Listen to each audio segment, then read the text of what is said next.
नमस्कार, एसटिभी च्याटमा यहाँलाई हार्दिक स्वागत छ। म प्रकाश गिरी। एसटिभी च्याटको आजको अङ्कमा हामी चर्चा गरिन्छौँ हाम्रो राजनीतिक प्रणालीको सन्दर्भमा। हामीले गणतन्त्र ल्यायौँ, सङ्घीय लोकतान्त्रिक गणतन्त्र जुन अहिले हामी उपभोग गरिरहेका छौँ। मानिसहरूले यसमा प्रश्न गर्न थालेका छन्, यो गणतन्त्रले हामीलाई के दियो भनेर, यो सङ्घीयताले के दियो, यो प्रश्न पनि गर्न थालिरहेका छन्। यो प्रश्न गरिरहँदाखेरि मूल प्रश्नको रूपमा चाहिँ जस्तो भोलि सरकारले असोज 3 गते संविधान दिवस दीप प्रज्वलन गरेर मनाउँ भनेको छ। यो 5 वर्ष भयो अहिले हामीले प्राप्त गरेको संविधान, यो संविधानले जनताको मुहारमा कति खुसी ल्याउन सक्यो, यो संविधानले जनतालाई कति आशा भरोसा दिन सक्यो र यो मुलुकलाई एउटा समुन्नत बनाउने, एउटा नयाँ दिशातर्फ लैजाने भनेर यसले कति आशा जगाउन सकेको छ अथवा यसमाथि नै प्रश्न उठ्न थालेको छ। आजको अङ्कमा हामी यस विषयमा पनि कुराकानी गर्नेछौँ। सँगै सत्तारूढ दल र विपक्षीय राजनीतिको बारेमा पनि कुराकानी गर्नेछौँ। आज हामीसँग कुराकानीको लागि स्टुडियोमा हुनुहुन्छ पूर्व उप प्रधानमन्त्री, अहिले जनता समाजवादी पार्टीको अध्यक्ष उपेन्द्र यादव। तपाईँलाई स्वागत छ। धन्यवाद। अलि लामो समय भयो तपाईँसँग कुराकानी नगरेको। अहिले तपाईँले यसो सम्झिँदाखेरि हेर्दाखेरि राजनीतिको यत्रो लामो अनुभव तपाईँसँग भयो, सरकारमा जानुभयो, विपक्षी राजनीति गर्नुभयो, सत्तारूढ अहिले प्रदेश 2 मा सरकार पनि चलाइराख्नु भएको छ। यो सबैको सम्मिश्रण यसो हेर्दाखेरि हाम्रो राजनीति चाहिँ कस्तो प्रकारको राजनीति, कसरी अघि बढिरहेको जस्तो, मतलब के जस्तो लागिरहेछ तपाईँ? यसको दुईटा पक्ष, एउटा सकारात्मक पक्ष, एउटा नकारात्मक हो। और सकारात्मक पक्ष हेर्दाखेरि विगतमा हामीले जनआन्दोलन, सशस्त्र विद्रोह, मधेस जनविद्रोह गरेर मुलुकलाई सङ्घीय लोकतान्त्रिक गणतन्त्रमा पुर्यायौँ। राजनीतिक परिवर्तन ठुलो भएको छ। आज प्रेस स्वतन्त्रता छ, मौलिक हक छ र लोकतन्त्र छ, जनताको निर्वाचित सरकार प्रणाली छ। यो एउटा राजनीतिक क्षेत्रमा उपलब्धि देखिन्छ, यसको एउटा सकारात्मक पक्ष हो। तर अर्कोतर्फ के हो भने राजनीतिक आवरण त परिवर्तन गर्न सक्यौँ हामीले, तर पुरानो विकृत भइसकेको राजनीति संस्कृति संस्कार तौर तरिका बदलिएन। हिजो जस्तो ब्युरोक्रेसीले काम गर्थ्यो आज पनि उस्तै छ। हिजो भने मतलब पञ्चायत कालमा भनौँ या बिचको पिरियडमा भनौँ या पहिला भनौँ न, गणतन्त्र आउनुभन्दा अगाडि जुन किसिमको शासकीय प्रणाली थियो भित्र, यानि ब्युरोक्रेसी हावी हुने, त्यसपछि माफिया तन्त्रहरू हावी हुने र माफिया र ब्युरोक्रेसीहरू या भनौँ त्यो बेलाका एउटा मिडल म्यान र ब्युरोक्रेसीहरूले जुन सञ्चालन गर्थ्यो त्यसमा परिवर्तन आउन सकेन। अहिले पनि राजनीतिक प्रणाली चाहिँ परिवर्तन भयो, तर अन्तर्वस्तुमा चाहिँ के छ भन्दाखेरि शासकीय प्रणालीमा जनतालाई सेवा र सुविधा पुर्याउने ठाउँमा परिवर्तन आउन सकेन। कहाँ आएन भन्दा जनताले कहाँ अपेक्षा परिवर्तन गरेका थिए भने यो परिवर्तनसँगै भ्रष्टाचारको अन्त्य हुनेछ, यो परिवर्तनसँगै सुशासन पाउनेछ, यो परिवर्तनसँगै कमिसन तन्त्रको अन्त्य भएर मुलुक आर्थिक विकासतर्फ तीव्र गतिले अगाडि बढ्नेछ र मूल जनताले चाहिँ के छ भने राज्यद्वारा सेवा र सुविधा प्राप्त गर्दै जानेछ भन्ने जनताको आकाङ्क्षा थियो नि एकातर्फ। अर्कोतर्फ के थियो भन्दाखेरि हिंसा हत्याको अन्त्य हुनेछ या न्यूनीकरण हुनेछ, त्यो त अहिले व्यापक बढेर गएको छ। उपेक्षित समुदायहरू, दलितहरू, महिलाहरू या मधेसी या अन्य थारू लगायतका मार्जिनलाइज कम्युनिटी जसलाई हामी भन्छौँ, उनले चाहिँ के छ भने अब बाटो अगाडि बढ्ने अवसर पाउनेछ र चाहिँ के छ भने अब दरिद्रता र गरिबी र बेरोजगारीबाट मुलुक अगाडि बढ्नेछ। यी जन्जालहरू पहिला थिए नेपालमा, यसबाट मुक्ति पाउनका लागि नै राजनीतिक परिवर्तन हो। राजनीतिक परिवर्तनका लागि मात्रै राजनीतिक परिवर्तन त होइन। त्यसकारण तर त्यो कुरा चाहिँ राजनीतिक रूपले परिवर्तन त आयो, तर यी कुराहरू परिवर्तन हुन सकेन। नम्बर 1 है, यसको स्वर्णकर्ता पक्ष। दोस्रो के हो भने हिजो पनि नेपाल दरिद्र नेपाल थियो, आज पनि नेपाल झन् दरिद्र भएको छ। हिजो पनि चाहिँ के थियो भन्दाखेरि हामीले विदेशसँग हात थापेर मागेर बाँच्नुपर्ने, आज पनि त्यही अवस्था छ। हिजो पनि कृषिको अवस्था त्यस्तै थियो, आज पनि त्यस्तै छ, आज झन् बर्बाद भएको छ। शिक्षा क्षेत्र त हिजोको भन्दा आज ध्वस्त भएको छ। म स्कुलमा पढ्दा सरकारी स्कुलमा राम्रो पढाइ पढाएँ हुँ।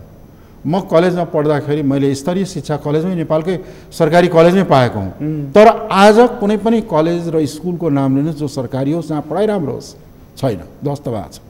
त्यस्तै गरिकन चाहिँ के छ भने स्वास्थ्यको क्षेत्र ध्वस्त भएको छ, अहिले देखिहाल्नुभयो। त्यस्तै गरिकन चाहिँ कृषिको क्षेत्र ध्वस्त भएको छ।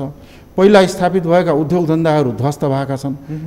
निजीकरणको नाममा बेचे ओरे गरे, त्यो सबै खत्तम भयो भन्दाखेरि मुलुकले राजनीतिक परिवर्तन त केही देखियो, त्यो पनि अहिले संस्थागत इन्स्टिट्युसनलाइज हुन सकेन।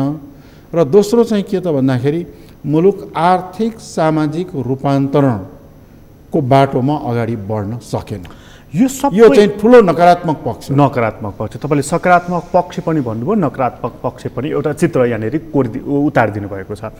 अब सकारात्मक पक्षको बारेमा म त्यति धेरै गएन। नकारात्मक पक्ष चाहिँ हामीले यी सबै कुराहरू भएनन्। आर्थिक सामाजिक परिवर्तन गर्न सकिएन, जनताको मुहारमा खुसी ल्याउन सकिएन, आर्थिक स्थिति सुधार गर्न सकिएन, उद्योग धन्दा कल कारखाना त्यो तल परेको व्यक्ति समुदाय क्षेत्रलाई माथि ल्याउन, शिक्षा स्वास्थ्य यसलाई माथि ल्याउन भनेरै हो नि त राजनीतिक व्यवस्था परिवर्तन गरिएको। निश्चित रूपमा तपाईँहरू जस्तो नेताहरू चाहिँ ज्यान हत्केलामा राखेर लडेको, अनि तपाईँहरू लड्नुभयो, व्यवस्था परिवर्तन गर्नुभयो, सत्तामा पनि पुग्नुभयो। तपाईँहरूलाई त्यो परिवर्तन गर्नको लागि रोके केले, रोक्यो कसले? अब पहिलो कुरा त के हो भन्दाखेरि राजनीतिक परिवर्तन भयो, राजतन्त्रवालाबाट गणतन्त्र आयो, एकात्मकबाट सङ्घीयतामा गयो, समावेशीका प्रारम्भहरू भएका छन्। तर चाहिँ के हो भने संस्कार र चरित्र चाहिँ उही निर्दल कालकै जस्तो रह्यो। नेतृत्वको संस्कार र चरित्र पनि बदलिनु पर्दो रहेछ, तौर तरिका पनि बदल्नु पर्दो रहेछ। खालि प्रणाली मात्रै बदलिएर हुँदैन।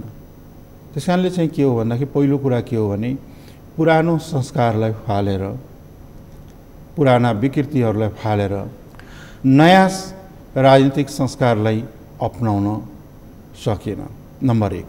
दोस्रो, दलीय व्यवस्था आए पनि दलहरू संस्थागत हुन सकेन।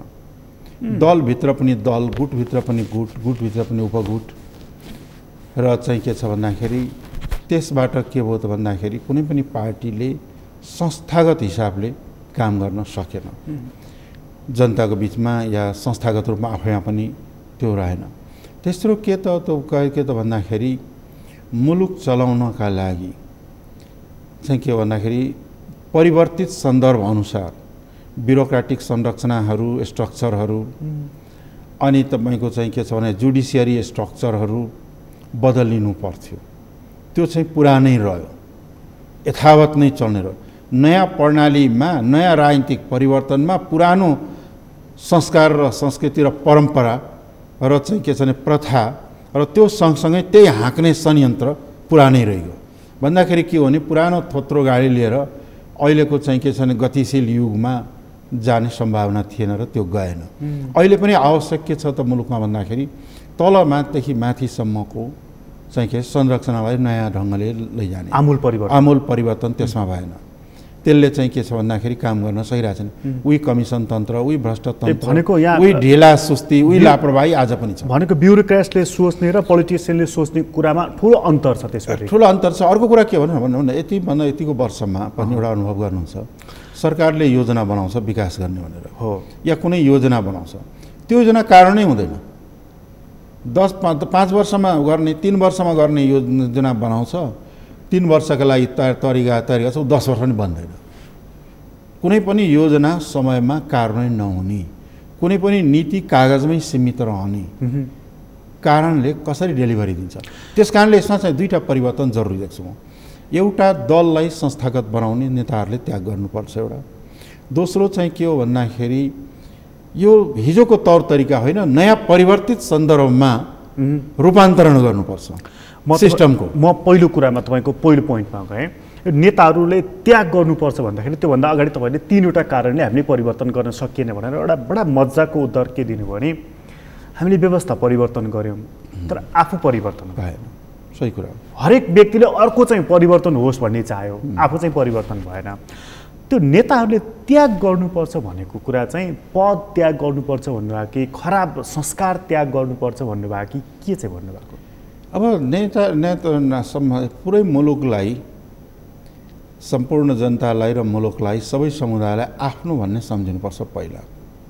र पुरानो संस्कार देश र जनतालाई नोक्सान हुने प्रवृत्ति र चरित्रहरूलाई त्याग्नुपर्छ। जुन चरित्रको जुन कारणले हामीले पञ्चायतलाई हटायौँ, निरङ्कुशता हटायौँ, जुन कारणले राजतन्त्र हट्यो, त्यो के हो त भन्दाखेरि विकास र निर्माणमा गति हुन सकेन, भ्रष्टाचार बढ्यो, अराजकता बढ्यो, चरित्रहीनता बढ्यो, कमिसन तन्त्र भन्यो, भनेर आसेपासेलाई भन्यो चाहिँ के छ भने खाए भूमिगत गिरो, कहिले के गिरो, कहिले मण्डले के भनेर हामी गाली गर्थ्यौँ। कहिले ग्रान्ड डिजाइन, त्यो कहिले ग्रान्ड डिजाइन, त्यसले मुलुक बर्बाद गर्यो भन्थ्यौँ। आज हामीले त्यसैलाई बोक्न थाल्यौँ भने, त्यही संस्कार त्यही संस्कृतिलाई फाल्न सकेनौँ भने त्योभन्दा पनि त पद्रो हुने रहेछ नि त। भनेको चाहिँ राजा फालेर त्यो ठाउँ चाहिँ नेतृत्वमा पुगेको मान्छे आफैलाई राजाको चाहिँ ठाउँमा राखे होइन। अहिले जनरल मान्छेले भन्ने गर्छन् पहिला एउटा राजा थियो, एउटा दरबार थियो, अहिले त कतिवटा दरबार हो कतिवटा दरबार हो भन्दाखेरि त्यो यो चाहिँ यसले एउटा दरबार हटाएर धेरैवटा दरबार तयार गर्नलाई जनताले त यत्रो बलिदान दिएको होइन। एउटा त्यो संस्कार हरेक पार्टीको ठुल्ठुला नेताहरूको प्रधानमन्त्रीहरूको पूर्व प्रधानमन्त्रीहरूको हेर्नु हो भने एउटा एउटा दरबार छ है। त्यो दरबार धाएका धाए छन् जनताहरू, त्यो संस्कारबाट मुक्त गर्नु पर्यो एउटा।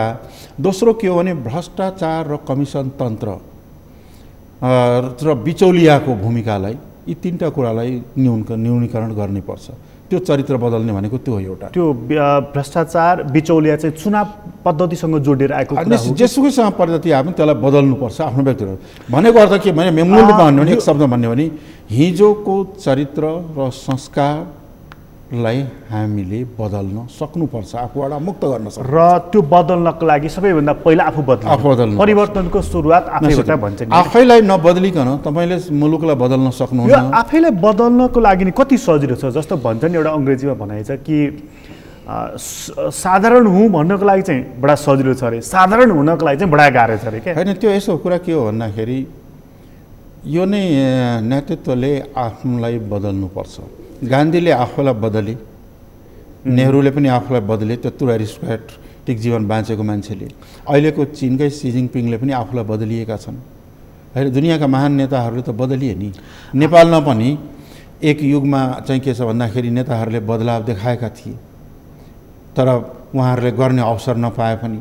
त्यस कारणले चाहिँ के छ, कार्य कठिन हो, तर नेताहरूले आफूमा रूपान्तरण गर्न सकेन भने उसले नेतृत्व गर्न सक्दैन। अलिकति क्याटेगोरिकली जाउँ, अब एक्जिक्युटिभ चाहिँ पावर भनेको त प्राइम मिनिस्टरमा नै हुन्छ, त्यसकारण हामी चर्चा गर्ने गर्छौँ। न त व्यक्तिगत रूपमा केपी शर्मा ओली भनेको हामी जस्तो एउटा मान्छे हो, तर उहाँ प्राइम मिनिस्टर भएको हुनाले उहाँ प्राइम मिनिस्टर हो, हामी सबैको प्राइम मिनिस्टर हो नि।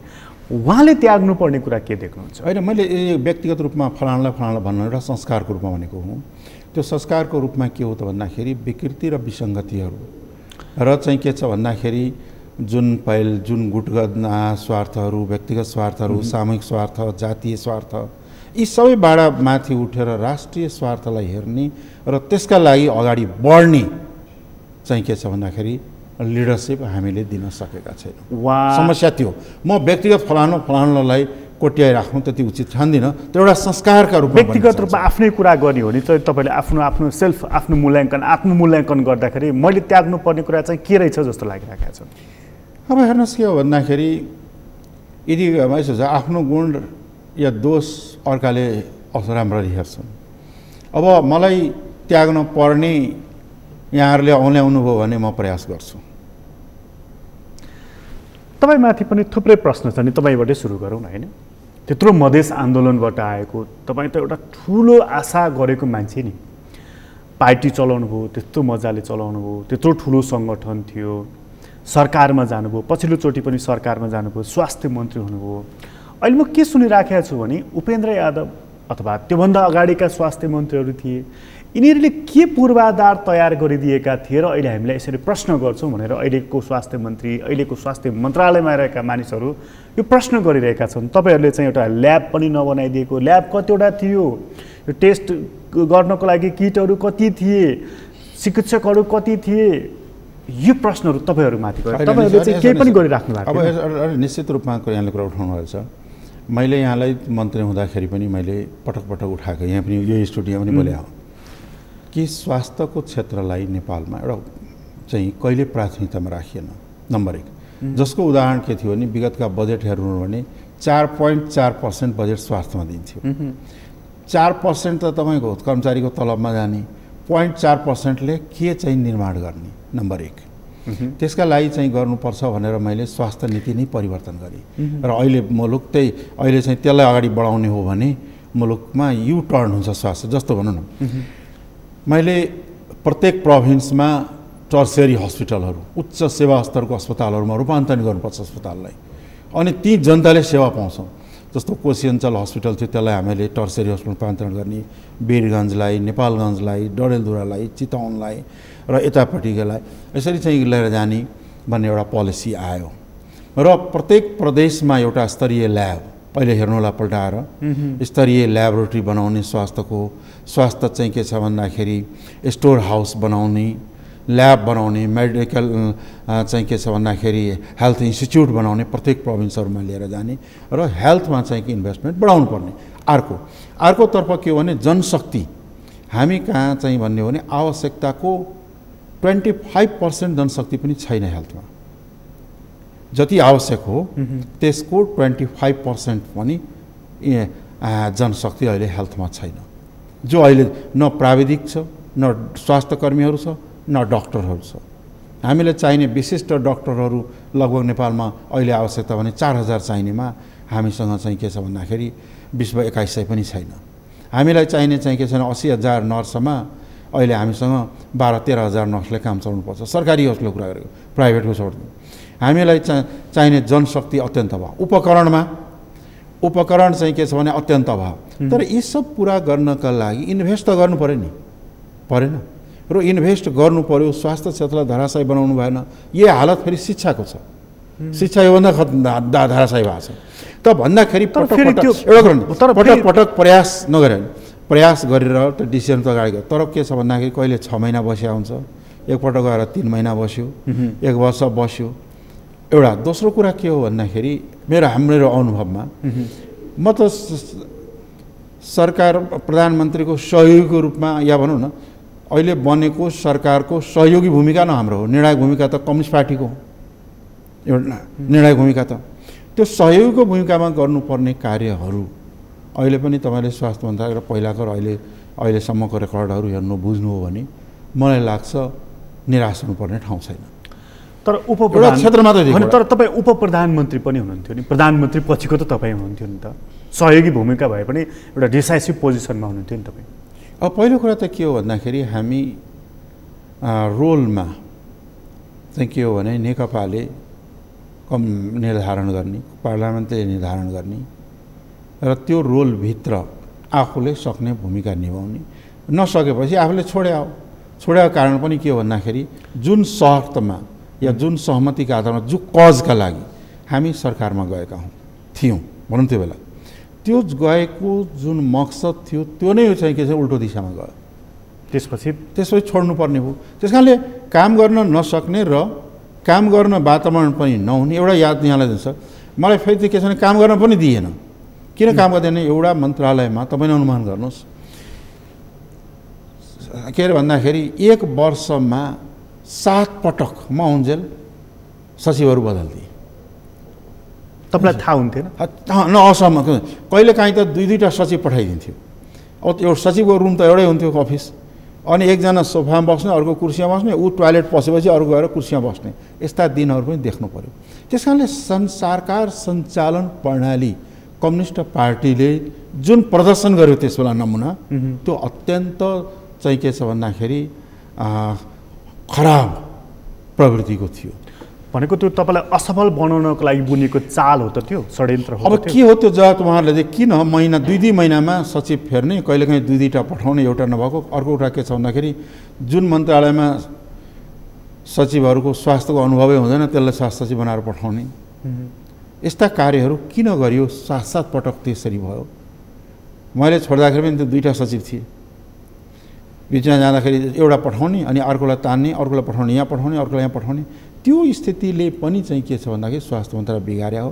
र अहिले देखियो भने अर्को कुरा म अझै पनि भन्छु, शिक्षा स्वास्थ्यमा चाहिँ के छ भन्दाखेरि राज्यले अझै पनि इन्भेस्टमेन्ट गर्नुपर्छ र त्यसलाई अपग्रेड नगरिकन मुलुक बन्दैन।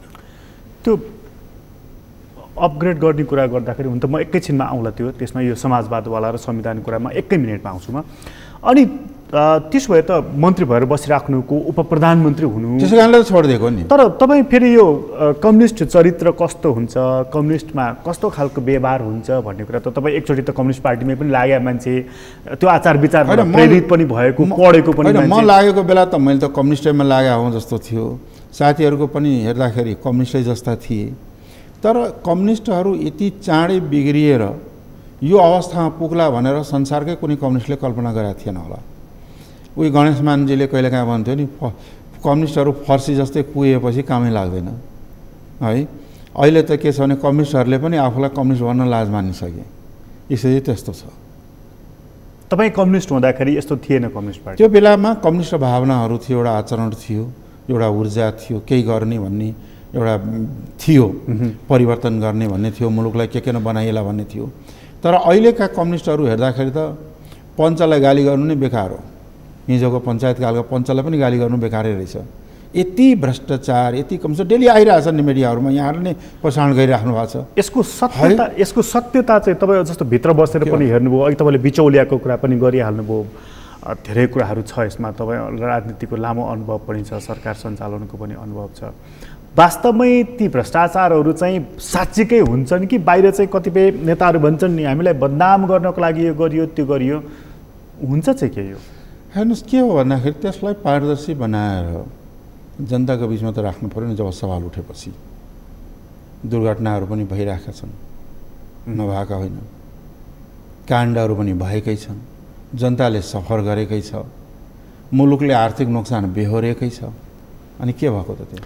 यो अहिलेकै कुरा गर्ने हो भने पनि 61 अरब रुपियाँ चाहिँ दाताहरूले दिएका रहेछन् यो सङ्कटको बिचमा पनि। 12 अरब चाहिँ तपाईँको चाहिँ खर्च गरेको भनेर सरकारले भनेको छ। त्यस यता कति खर्च गरे त्यसपछिको विवरण आएको छैन। अब आइएनजिओहरूले पनि 3 अरब रुपियाँ चाहिँ पैसा ल्याएको रहेछन्। तर स्थिति हेर्ने हो भने काठमाडौँकै कुरा गर्ने हो भने तपाईँ हामी देखिरहेका छौँ, टुँडी खेलमा मानिसहरू थाल थापेर भात खाइरहेका छन्। लगन खेलहरू त्यस्तै छ। भनेको काठमाडौँकै कुरा गर्ने हो भने काठमाडौँभन्दा बाहिरको अवस्थाको बारेमा त मभन्दा तपाईँ बढी भलिभान्ति जानकारी राख्नुहुन्छ। हामीले त्यो संविधानमा समाजवाद भन्यौँ, शिक्षा र स्वास्थ्यको कुरा तपाईँले गरिहाल्नुभयो। यो गरिबी बाँडेर चाहिँ सबैलाई गरिब बनाएर समान बनाउनु लाग्यो हो हामीले? होइन, यो यही हो गलत। गरिबीको अन्त बाँडेर हुँदैन। गरिबहरूलाई उनका बालबच्चालाई तपाईँको राम्रो शिक्षा दिनुहोस्, उपचारको राम्रो व्यवस्था गरिदिनुहोस्, र स्किल पावर भइसकेपछि गरिबी उसले अन्त्य गर्छ। शिक्षा ध्वस्त पारेर स्वास्थ्यलाई व्यापारीकरण गरेर अवस्था त्यही छ। अनि त्यसपछि चाहिँ उनले जोडिएका अधिकांश जनता गरिबहरू जोडिएको भनेको कृषि क्षेत्र हो। त्यो चाहिँ के छ भन्दाखेरि अहिले पनि 1000 वर्ष पुरानो गोरु हलो जोतेर परम्परागत तरिकाले खनेर खानुपर्ने, त्यसले उत्पादकत्व बढाइरहेको छैन। त्यहाँ समस्या समाधान गर्ने बाटो खोज्नुहोस्। र चाहिँ के छ भन्दाखेरि लगानी मैत्री वातावरण बनाउनुहोस्। अहिलेको जस्तो टेम्पोररी जस्तो अहिलेको जस्तो चाहिँ भयभीत रहने लगानीकर्ताहरू आशंकित रहने अवस्थाबाट अन्त्य गरेर लगानीको वातावरण बनाउनुहोस्। उद्योग धन्दा खुल्छ, गरिबीहरू त्यहाँनिर काम पाउँछन्। शिक्षा चाहिँ अनिवार्य गर्नुहोस् र राज्यले नै बाहिरी बोक्नु शिक्षाको दायित्व लिनुहोस्। गरिबका छोराछोरीलाई शिक्षा दिनुहोस्। ऊ पढे लेख्यो भनेदेखि कुनै न कुनै रोजगारी उसले पाउँछन्। तालिम दिने, स्किल बनाउने तालिम दिने, उनले चाहिँ के छ भने देशमा विदेशमा काम गरेर खान पाउँछन्, सक्छन्। र चाहिँ के छ भन्दाखेरि मुलुकको आर्थिक विकास नगरिकन, आर्थिक समृद्धि नगरिदिकन चाहिँ के छ भने गरिब बेरोजगारी कहाँ अन्त हुन्छ र? एउटा कुरा। दोस्रो कुरा, विकासको लागि सुशासन पनि चाहिन्छ। सुशासन, पारदर्शिता र अनियमितता, भ्रष्टाचार र ढिला सुस्तीको अन्त्य हुनुपर्छ। जस्तो भनौँ एउटा प्रोजेक्ट हामी तय गर्छौँ 5 वर्षमा कम्प्लिट गर्ने, ऊ 30 वर्षमा पनि कम्प्लिट गर्दैन। तपाईँको धेरैवटा राष्ट्रिय आयोजना हेर्नुहोस् त, के अरे तपाईँको चाहिँ के छ भन्दाखेरि सिँचाइकै योजना गर्ने हो भन्दाखेरि सिक्टा सिँचाइ योजना 30 वर्ष भइसक्यो, 30% पनि काम भएको छैन।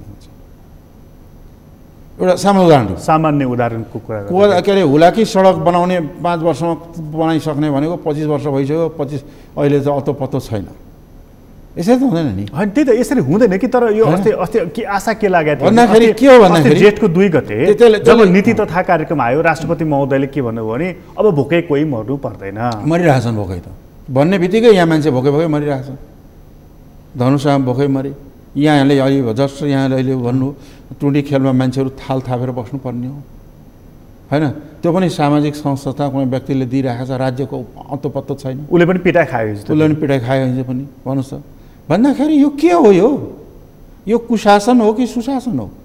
त्यस कारणले सुशासन नभइकन, आर्थिक रूपले अनुशासन नभइकन, ढिला सुस्तीको अन्त्य नभइकन, आर्थिक पारदर्शिता नभइकन विकासको गति अगाडि बढ्दैन।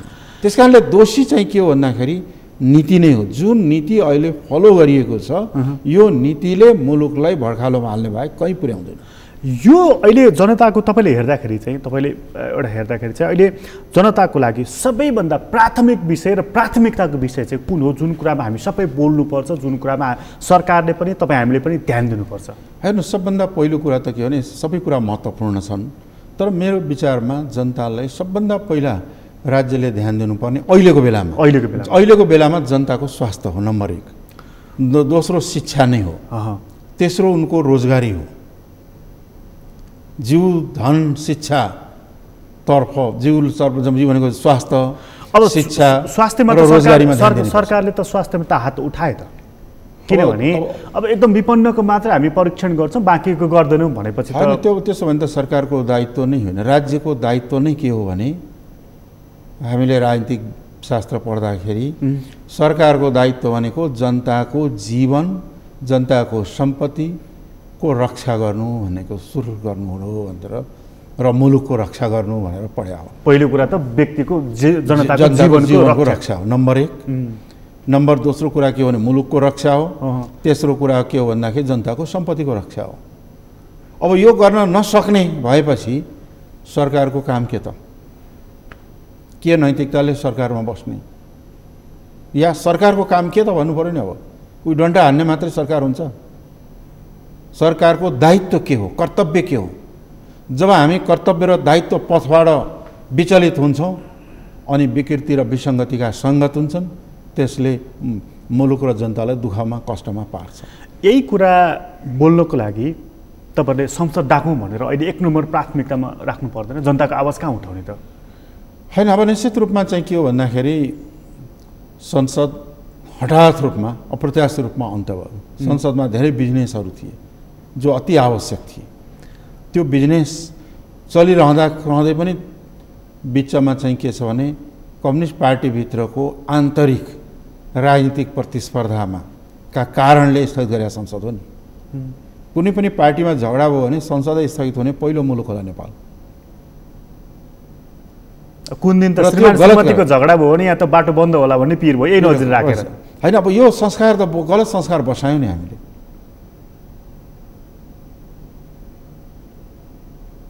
यो गलत संस्कारको विरुद्ध तपाईँहरू बोल्नु बडा मौन। निश्चित रूपमा हाम्रा व्यक्तिगत स्टेटमेन्टहरू, हाम्रा आवाजहरू हेर्नु।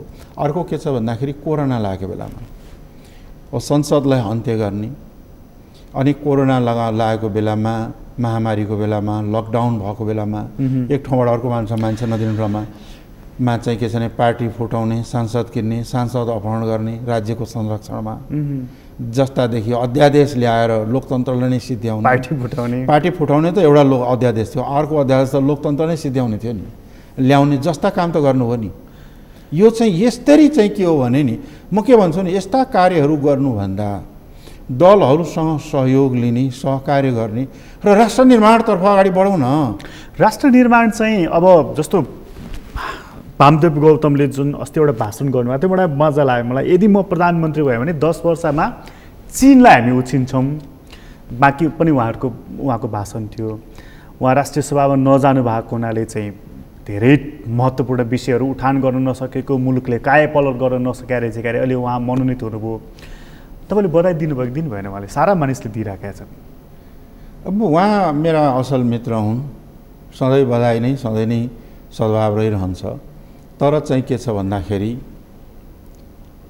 उहाँकै पार्टीको सरकार छ। म व्यक्तिगत उहाँले के भन्नुभयो, कसलाई कुन कुरा भन्नुभयो त्यो भन्दा पनि उहाँकै पार्टीको सरकार छ।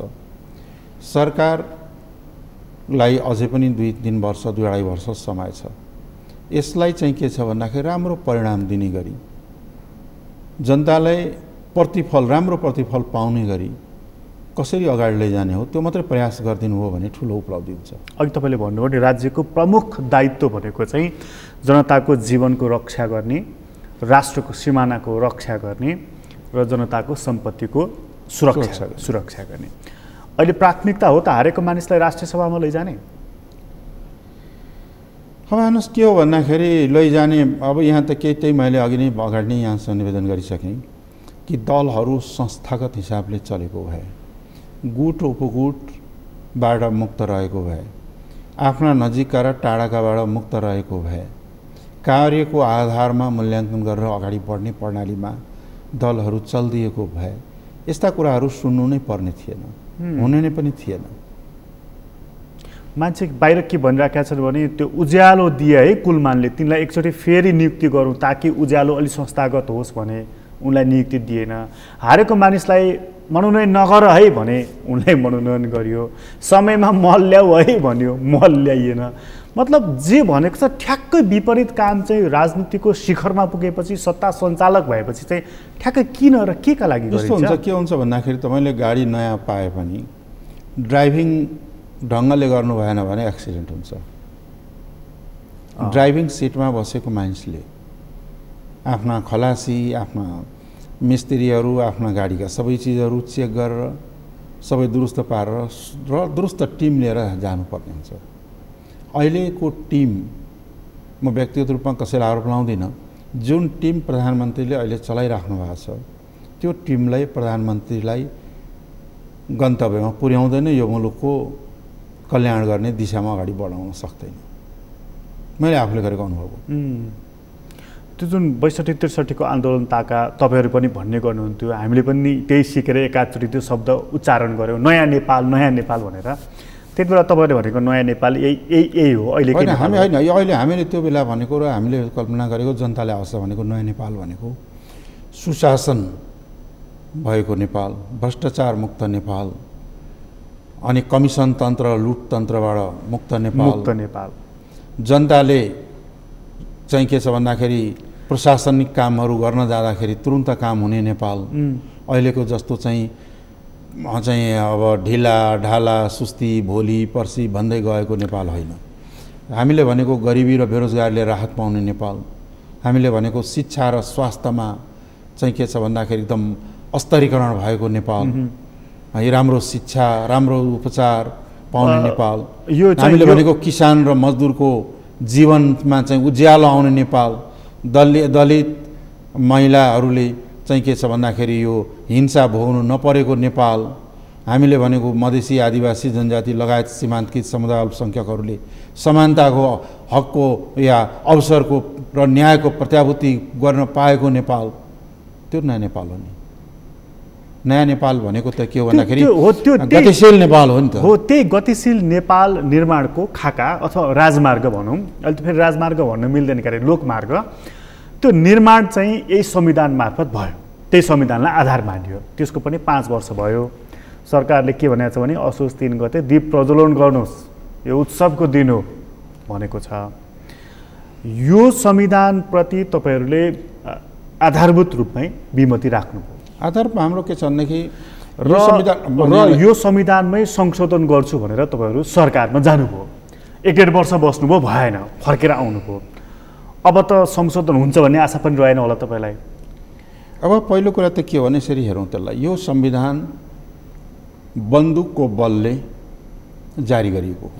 जुन बेला संविधान जारी गर्दै थिए त्यो बेला जनताले काला दिवस मनाएर सडकमा उत्रेका थिए। देशको आधाभन्दा बढी जनता सडकमा थिए र एकातर्फ अर्कातर्फ के थिए भन्दाखेरि त्यही दिन जुन दिन संविधान घोषणा भएको छ 4 जना मानिस मारिएका छन्, अन्धाधुन्ध गोली चलाएर जनतालाई मारेर ल्याएको।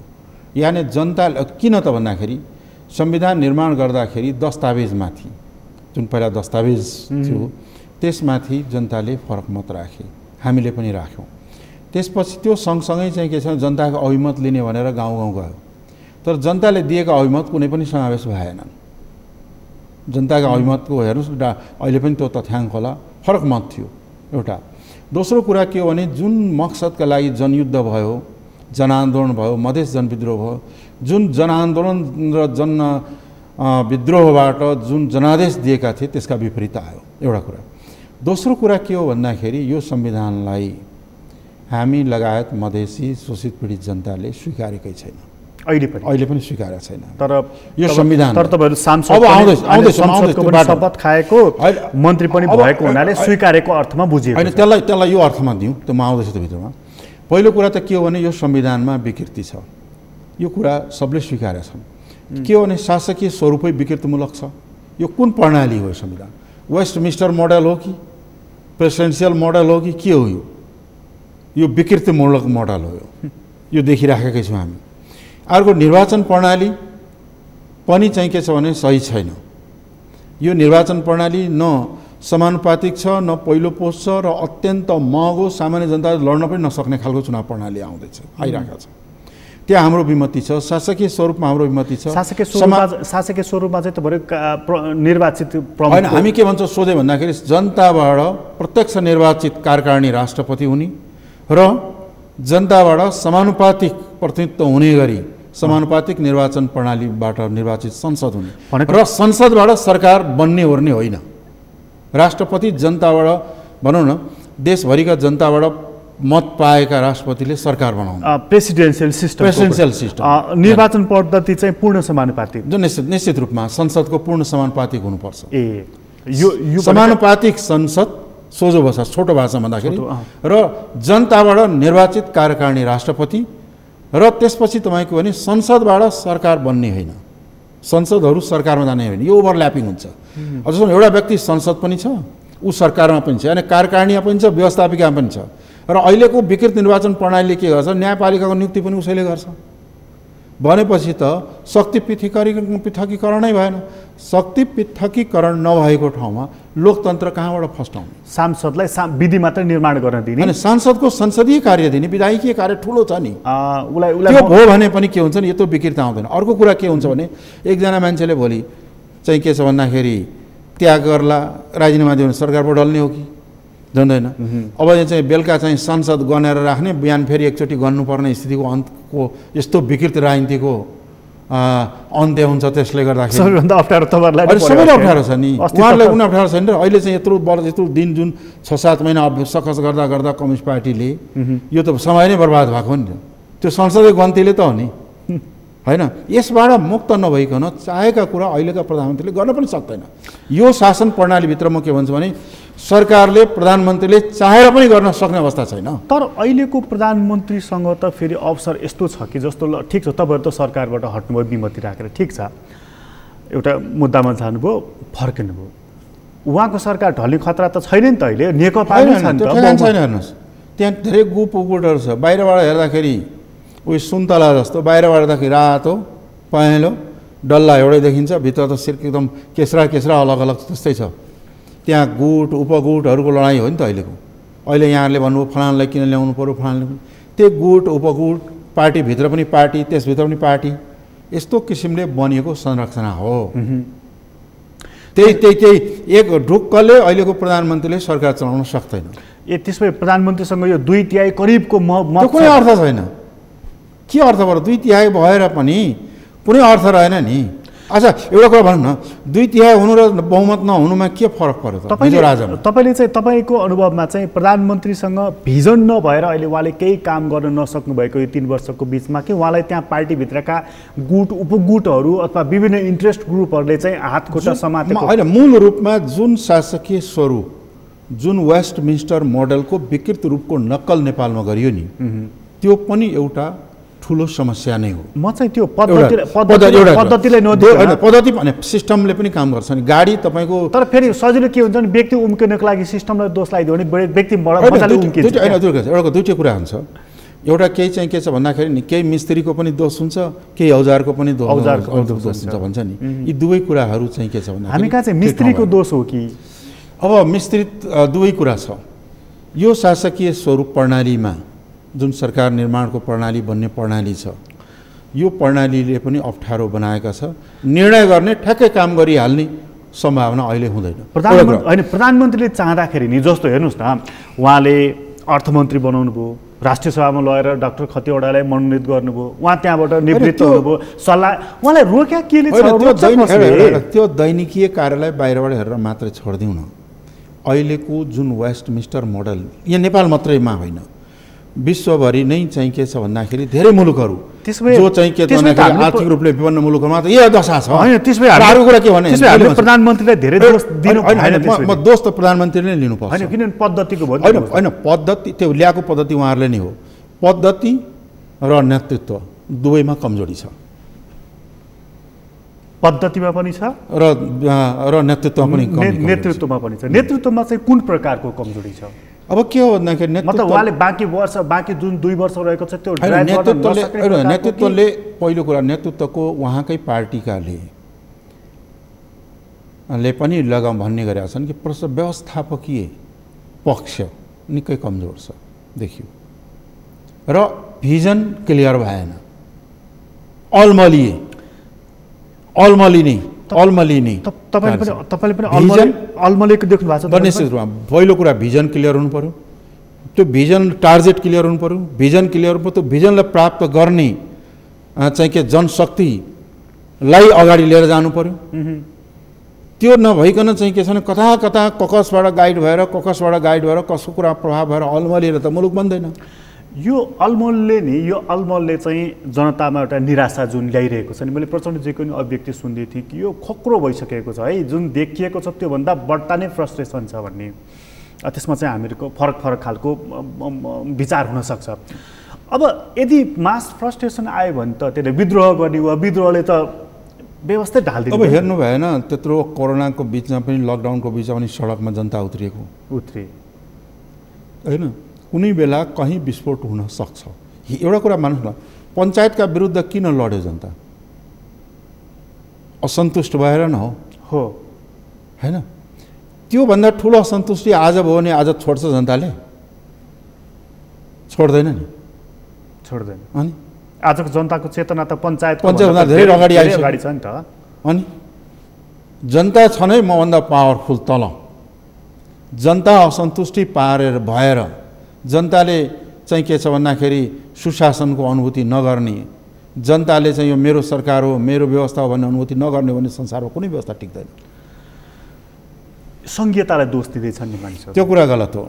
संघीयताका दोष दिने भए त अमेरिका आज शक्तिशाली नै हुने थिएन दुनियाँको। संघीयतालाई दोष दिने भारत सबभन्दा दरिद्र हुन्थ्यो दुनियाँमा।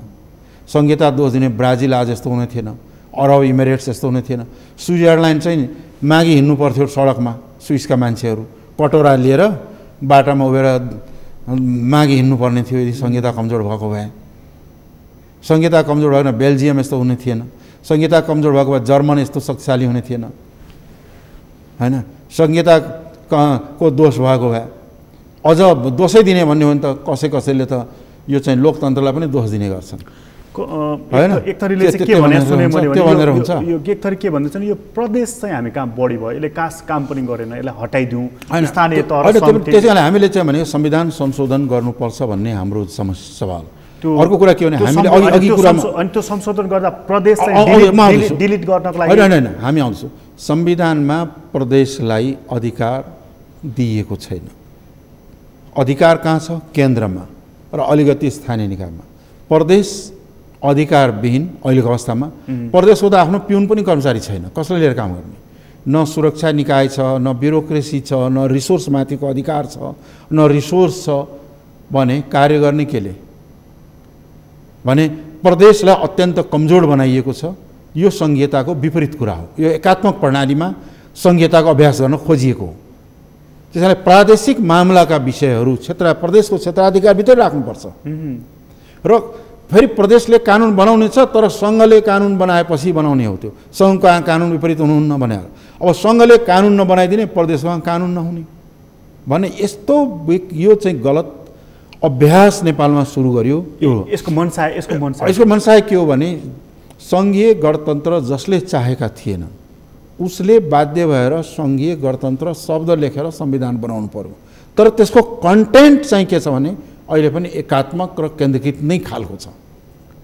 जस्तो भनौँ न, प्रदेशमा एउटा पुलिसले चिफ मुख्यमन्त्रीलाई भन्छ म चिन्दिनँ त भने को हो म त नेपाल सरकारको पुलिस हुँ, उसले के गर्नु तँलाई सस्पेन्ड गर्छु भन्न सक्छ? एउटा कर्मचारीले, एउटा खरदारले मुख्यमन्त्रीजी तपाईँ त उता बसिरहनुहोस् यो मेरो अफिस हो भन्यो भने के भन्ने तिमीलाई? सक्ने के अधिकार छैन। उनले चाहिँ के छ भने निर्णय गरेर खर्च गर्ने ठाउँ छैन। सीमित रकम त्यहाँ तलब खुवाउने, अलिअलि खर्च गर भनेर दिया हुन्छ। त्यो पनि त्यहाँ खर्च गर्ने ब्युरोक्रेसी कर्मचारी तन्त्र छैन उसको। भनेपछि त्यो हामीसँग प्रदेशको प्रमुख, मुख्यमन्त्री, प्रदेशका मन्त्री, प्रदेशका सांसद जो छन् त्यो भने मैले भनेको चाहिँ के यो नाकमा कानमा लाउने गहना एउटा छ त्यहाँ के छ भन्दाखेरि प्रदेशलाई कति अधिकार दिएको छ र के गर्ने हो, अर्को कानुनको अभाव। तर एउटा सामान्य एउटा मात्रै कुरा गरेँ, कुनै पनि सरकार भनेको के हो? जसको शासन र प्रशासन हुन्छ। के प्रदेशहरूसँग 7वटा प्रदेशको कुरा गर्छौँ, सरकार प्रशासन छ, कानुन छ, सरकारसँग आफ्नो स्रोतमाथिको अधिकार छ। अनि के को सरकार त? नाम मात्रको सरकार बनाएर हुन्छ? त्यो नाम मात्रको सरकारमा किन बसिराख्नु त? अब त्यसलाई चाहिँ के छ भन्दाखेरि त्यही भनेको संविधान संशोधन गरेर प्रदेशलाई चाहिँ के छ भने अधिकार सम्पन्न बनाउने। तर एउटा काम त बनाउनु पर्छ भने कम्तीमा यति त गर्न सकिन्छ, जस्तो प्रदेश 2 मा तपाईहरुले सरकार अरे यही 3 प्रदेशको कुरा गर्नुस् न। अरे बाबा, अरे बाबा, प्रदेश 2 नाम त राख्न सकिन्छ। तपाईले प्रदेश 3 को कुरा गर्नुस् न, प्रदेश 1 को कुरा गर्नुस् न, प्रदेश 7 को कुरा गर्नुस् न, जहाँ कम्युनिस्ट पार्टी सरकार छन्। त्यसको कुरा किन गर्नु? जहिले पनि प्रदेश 2 को उदाहरण मात्र दिएर सन्तोष गर्ने हो र? हैन, 2 को नाम त राख्नु, एउटा उदाहरण त तपाईले दिन सक्नुहुन्थ्यो नि। देख्यौ हामीले जहाँ शासन गरेका छौं त्यहाँ यस्तो काम गरेका छौं भनेर उदाहरण प्रस्तुत। प्रदेश 2 को सरकारप्रति त के छ भन्दाखेरि मैले अघि नै भने प्रदेश 2 नेपालको सबभन्दा पिछडिएको, सबभन्दा विपन्न वर्ग, सबभन्दा घनत्व भएको, ह्युमन डेभलपमेन्टको इन्डेक्स भनेको सबभन्दा तल रहेको। सुगम छन् ठाउँ, हैन ठाउँ सुगम भयो तर दुर्गम भन्दा पछाडि परेको छ। बोर्डरसँग जोडिएको छ। अहिले नेपालको सबभन्दा पिछडिएको जिल्ला कुन प्रदेशमा पर्छ? नेपालकै 2 नम्बर प्रदेशमा हो। ह्युमन डेभलपमेन्ट इन्डेक्समा सबभन्दा तल कुन छ? स्वास्थ्यको इन्डेक्समा सबभन्दा तल कुन छ? शिक्षाको इन्डेक्समा सबभन्दा तल किन छ? आर्थिक रूपले सबभन्दा गरिबी बेरोजगारी कहाँ छ? विकासमा चाहिँ सबभन्दा पछाडि कहाँ छ भन्दाखेरि 2 नम्बर प्रदेश होइन, समष्टिगत रूपले तराईप्रति जुन हिजोका शासकदेखि आजकाले जुन पूर्वाग्रहपूर्ण नीति र व्यवहार गर्यो त्यसको परिणाम चाहिँ के हो भन्दाखेरि त्यो पिछडापन देखिएको हो। एउटा कुरा। दोस्रो कुरा के हो भने एउटा कुरा न, यहाँ त काठमाडौँमा सुन्नु न, अनि प्रदेश 2 को सरकार परिवर्तन हुँदैछ अरे भने त्यो मतलब तपाईले अब त्यो विषयमा अहिले छलफल भएको छैन।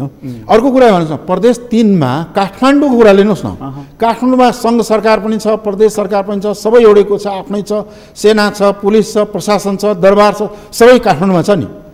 त खुला कुटी खेलमा कटोरा थापेर भात खानु पर्ने, नभए भोकै मर्नु पर्ने किन स्थिति छ त यहाँ? किन आयो? त्यसको जिम्मेवार सबै हो कि होइन? अहिले शासन गर्ने हो कि होइन? शासन कसको? ठिक छ, प्रदेश 2 नम्बरमा कमी भयो भने केन्द्र सरकारले प्रदेश 2 नम्बरलाई के गरेको छ त्यहाँको लागि? त्यो पनि दायित्व त हो नि। जनता प्रदेश 2 को जनता, एउटा कुरा के भन्नु, प्रदेश 2 को जनता पनि नेपाली जनता नै हुन्, त्यो पनि नेपालै हो भन्ने बुझ्नुपर्छ। त्यसमा त शङ्कै रहेन। त्यसमा शङ्का छैन भने व्यवहारमा किन चाहिँ सौतेला व्यवहार गर्ने? 6वटा प्रदेशमा नेकपाले चाहिँ शासन गरेको छ, एउटा प्रदेशमा तपाईहरुले शासन गर्नुभयो, त्यो पनि देखिसक्नु भएको छैन। त्यो 6वटा प्रदेश भन्दा 2 नम्बर प्रदेशले चाहिँ केही गतिलो गर्यो है भन्ने उदाहरण देख्न पाए हुन्थ्यो भन्ने चाहना क्या? हैन, त्यो चाहना हाम्रो पनि हो, केही गरेर देखाउँ। त गर्नका लागि संयन्त्रले गर्ने हो नि, सिस्टमले वर्क गर्ने हो नि। त्यो संयन्त्र नै प्रदेश, त्यहाँ पनि नेतृत्वमाथि प्रश्न उठिरहेको छ। नेतृत्व प्रश्न त आफ्नो ठाउँमा छँदैछ, नेतृत्वमाथि प्रश्न जहाँ पनि छ त्यहाँ त्यस विषय हामी समीक्षा गरौँला। तर सुन्नुहोस् है त, तर तपाईँले केन्द्र सरकारले त्यहाँका कर्मचारी सञ्चालन गर्छ। कर्मचारी नभइसकेपछि योजना बन्छ, त्यो कार्यान्वयन कसले गर्ने? 2 महिना त्यहाँ गएर एकचोटि आँकडा लिनुहोस् त, कति महिनामा कति कर्मचारी फेरिन्छ र कति कर्मचारीको अभाव छ? त्यो जानी बुझिकन गरे हो कि के हो? त्यो ठुलो एउटा गम्भीर प्रश्न छ। यसले चाहिँ यो जबकि त्यहाँका सरकारले मुख्यमन्त्रीले पटक पटक हामीलाई कर्मचारी पठाइदेऊ, सचिव पठाइदेऊ, यहाँ चाहिँ कि योजना कार्यान्वयन गर्ने भएन, एउटा टेन्डर समेत निकाल्ने मान्छे भएन, मन्त्रीले त टेन्डर निकाल्दैन नि हैन, भएन भनेर पटक पटक केन्द्र सरकारले भन्दाखेरि पठाउनुको सट्टा उल्टै हुन्छ। अहिले एउटा उदाहरण चाहिँ तपाईँ कृषिमा एकजना सचिव थिए, 2 महिना अगाडि गए, काम सुरु गर्यो, अहिले फेरि सरुवा गरिदिए, अर्को गाह छैन भने त्यो डुब्ने भयो नि त अहिलेको बेलामा कृषि त त्यहाँको। भन्दाखेरि के हो त भन्दाखेरि के 2 नम्बरलाई डुबाउने त केन्द्र सरकारले? यहाँ 2 नम्बरको, अब मैले चाहिँ यो 2 नम्बरको कुरा यस कारण मात्र भनेको कि बाँकी प्रदेशमा कम्युनिस्ट पार्टीको सरकार भएको हुनाले त्यहाँ चाहिँ तपाईँहरूको भएको हुनाले त्यसको चाहिँ अलिकति तुलना मात्र गर्नको लागि यसले त्यसो भए के त अघि तपाईँ भनिदिनुहुन्थ्यो नि गलत छ है मनसाय भनेर, यसरी अभ्यासमा लैजाने, फेलियर बनाउने, त्यसपछि फेल भयो भनेर देखाउने, संहिताबाट ब्याक हुने यो अभ्यास हुँदैछ। अनि त्यो निश्चित रूपमा त्यो षड्यन्त्रको गन्ध आइरहेको छ। तर एउटा कुरा म के भन्न चाहन्छु भन्दाखेरि संहितालाई असफल पारेर फेरि पछाडितर्फ धकेल्ने जुन षड्यन्त्रहरू भइरहेको छ त्यो षड्यन्त्रले चाहिँ के छ भन्दाखेरि यो मुलुकमा अनिष्ट नै ल्याउँछ। अर्को तपाईँलाई यसैमा जोडेँ, यो संविधानको अब तपाईँहरूले त सुरुदेखि अहिलेसम्म फरक मत राखि नै राख्नु भएको छ, संहिताको कुरा गरि नै हाल्नुभयो, असफल पारेर त्यसपछि ब्याक हुने कोसिस हुँदैछ भनेर।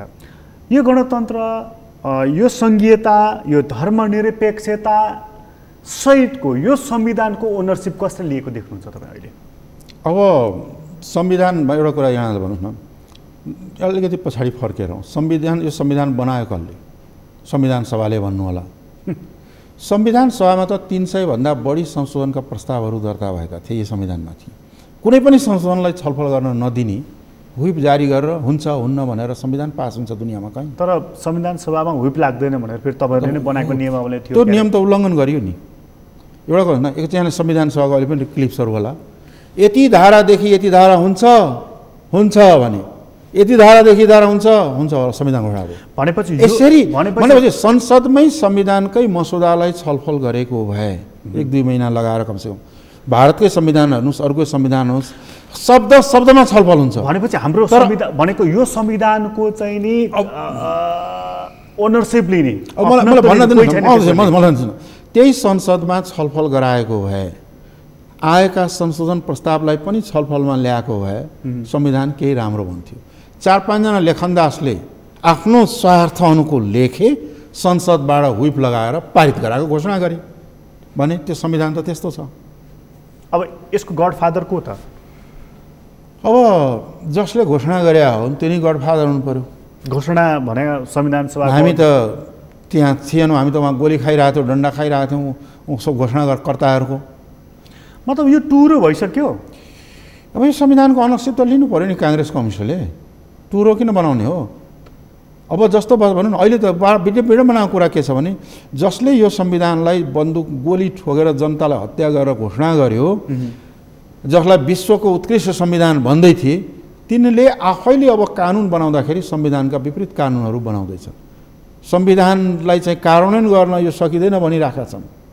यो संविधान किन यस्तो भयो भनेर आफैले भनिरहेछन्। मैले भन्नु पर्यो पटक पटक कि तपाईँहरूले आफैले जन्माएको संविधानलाई किन चाहिँ लेखे जङ्गलमा लगेर फाल्नुहुन्छ? कमसेकम यसको पालन पोषण गर्नुहोस्। यो अपाङ्ग जन्मियो त भनेकै हो, यसलाई अब चाहिँ के छ भने ट्रिटमेन्ट गरेर आधुनिक चिकित्सा प्रणालीबाट त्यसलाई सपाङ्ग बनाउन सुधार गर्ने प्रयास गर्नुहोस् भन्दाखेरि जसले यो संविधान घोषणा गर्यो ती घोषणा गर्नेहरूले नै यसलाई बोझ ठान्न थालिसके। स्थिति यस्तो छ। अब तपाईँ जुन त्यो कार्यकारी प्रमुखको जुन कुरा गरिदिनु त्यो प्रचण्डजीको र तपाईँहरूको मत यसमा चाहिँ मिल्छ? अब हिजो मिल्थ्यो, आजको प्रचण्डजीको के हो? प्रचण्डजीकोहरू उहाँहरू एमालेमा के अरे नेकपा माओवादी जुन दिनदेखि एमालेमा विलिन हुनुभयो र एमालेमा विलय हुनुभयो त्यहाँदेखि उहाँहरूको नीति बदलिएको छ। पहिलाको माओवादी अहिले छैनन्। अहिलेको माओवादीलाई सम्झिने हो भने हिजो जनयुद्ध गरेका ती लडाका वीर योद्धाहरू, घाइतेहरू, अपाङ्गता भएका व्यक्तिहरू र शहीदहरू, शहीदका परिवारहरू, वास्तवमा यी सबै घटनाहरू चाहिँ व्यर्थमा भएछ भन्ने निष्कर्षमा पुग्छन्। तिनका त्याग, तिनका बलिदान व्यर्थै पो गयो कि भन्ने अफसोस गरेर बसेका छन्। बडा विडम्बना बडा विडम्बना छ। यही एमाले नै विलय हुनु थियो भने पहिला नै विलय भइहाल्थ्यो नि। किन यत्रो 16-17 हजार मारिनु, यत्रो विकास इन्फ्रास्ट्रक्चर बर्बाद हुनु, यत्रो व्यक्ति अपाङ्ग हुनु, यत्रो चाहिँ विस्थापित हुनु, के किन गराउनु परेको थियो भन्ने प्रश्न आज जनताले उठाउन थालेका छन्। तपाईँलाई धेरै धन्यवाद। हस्, यहाँलाई धेरै धन्यवाद। आदरणीय दर्शकबिन, तपाईँलाई पनि धन्यवाद। आज हामीले कुराकानी गऱ्यौँ उपेन्द्र यादवसँग, जनता समाजवादी पार्टीको अध्यक्ष हुनुहुन्छ। उहाँसँगको कुराकानीहरूलाई यति नै। एसटिभी च्याटबाट म प्रकाश गिरीलाई बिदा दिनुहोस्। सगरमाथा टेलिभिजन हेर्दै गर्नुहोला। नमस्कार।